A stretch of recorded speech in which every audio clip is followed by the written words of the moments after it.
ওনার heart rate একেবারেই ফল করে গেছে। হ্যাঁ, ইমিডিয়েটলি হার্টে আর্টিফিশিয়াল প্রেশার দিয়ে ওনাকে রিভাইভ করাতে হবে। রিপোর্টটা ধরো।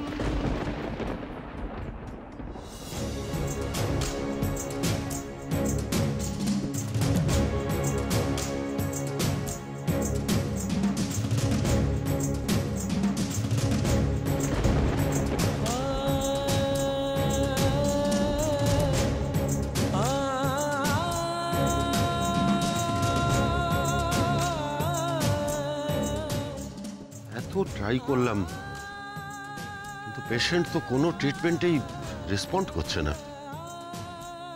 আমার চিন্তা হচ্ছে পেশেন্ট এক্ষুনি কোমায় চলে যাবে না তো?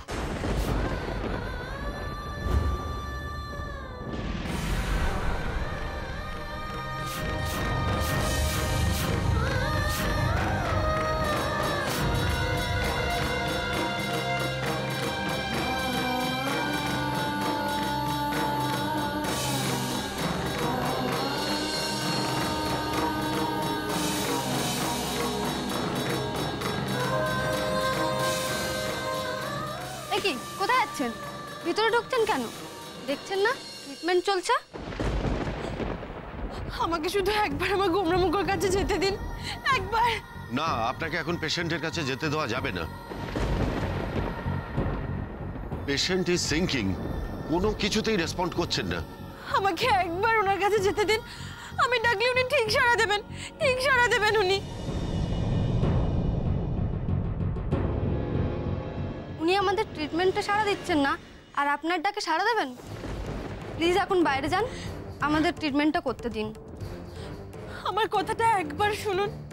আমি বক বক করলে, ওনাকে বিরক্ত করলে উনি ঠিক চোখ খুলে তাকাবেন, উনি ঠিক আমার সাথে কথা বলবেন, চিৎকার করে একেবারে বাড়ি মাথায় করবেন।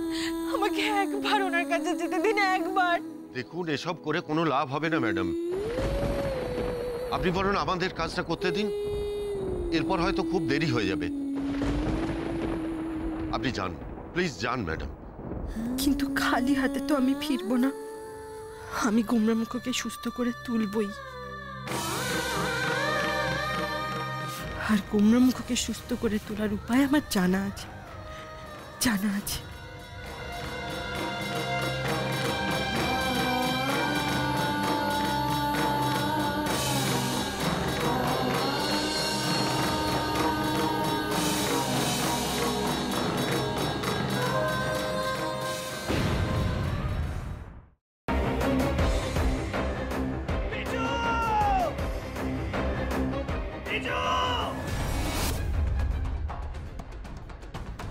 কি করে করতে পারলে তুই? ও তোর বৌদি হয়, তুই আমার ভাই হোস।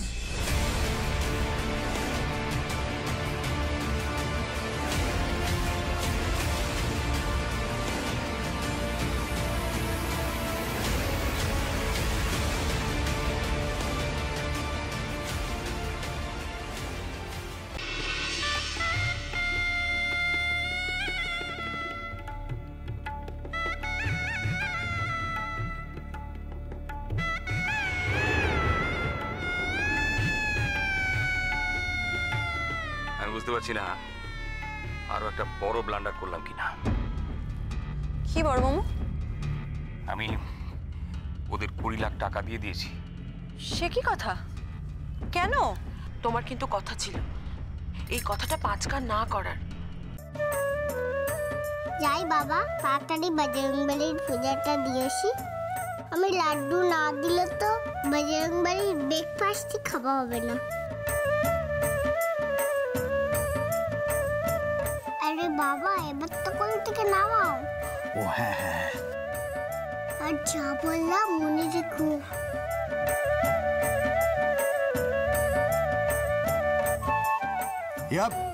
ইয়া সাবধানে সাবধানে দেখে। আমরা চেষ্টা করছি যাতে ওকে যত তাড়াতাড়ি সম্ভব। জোর দিয়ে বলতে পারেন কি ওকে জীবিত অবস্থায় পাওয়া যাবে?